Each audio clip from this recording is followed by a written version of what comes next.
We've witnessed a public health crisis, a caregiving crisis, an economic crisis, more than 5 million women's jobs lost, and caregivers who have nonetheless risked their lives and carried us through. I think of our advocate leader, Chris Garcia in Denver, an essential worker, works for several Fortune 500 companies.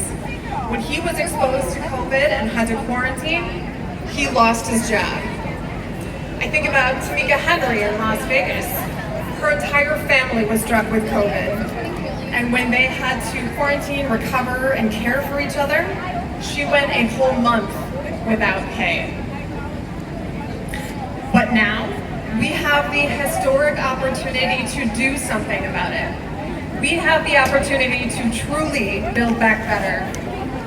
I want to be clear. Is everyone listening? This is important.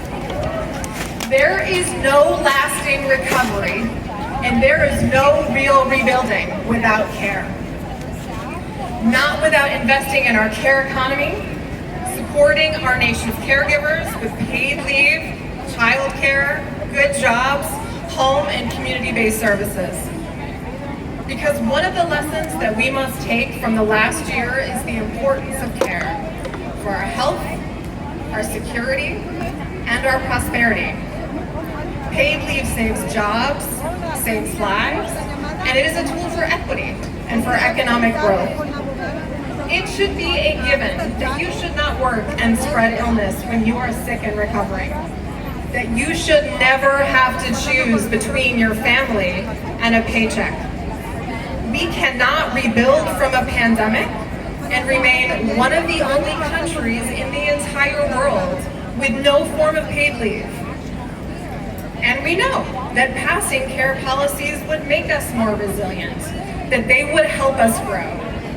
They would yield millions of jobs, billions in wages, and trillions in GDP. They would honor the people who've saved us, and they would also lift us all. And importantly, paid leave and other care policies would ensure that we can be there for the people we love. There is no more common sense or profound legacy that we can leave after this year that we've all shared. Because what we should have learned from the last year is that affording each other dignity and humanity is what will save us all. So today, in this country, we cannot remain one of the only countries without paid leave. We cannot remain one of the only countries with no care infrastructure. Every single one of us is going to need to give and receive care in our lifetimes. It shouldn't take a pandemic to remind us of that, but here we are.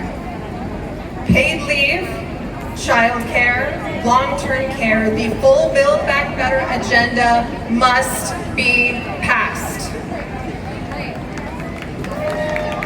All right, yeah, let's do it again. The Build Back Better agenda must be passed. We're at a tipping point in this country. We look to Congress, we look to all of our leaders to join us in making history and to do something transformational for every working family in this country. So, there's work to do, but you're here. Thank you. And it is also my honor to introduce one of these caregiving heroes, Alan Gallion from California. Alan has worked as a paid caregiver for over 13 years and is also a sandwich caregiver for his 90-year-old mother and 4-year-old son.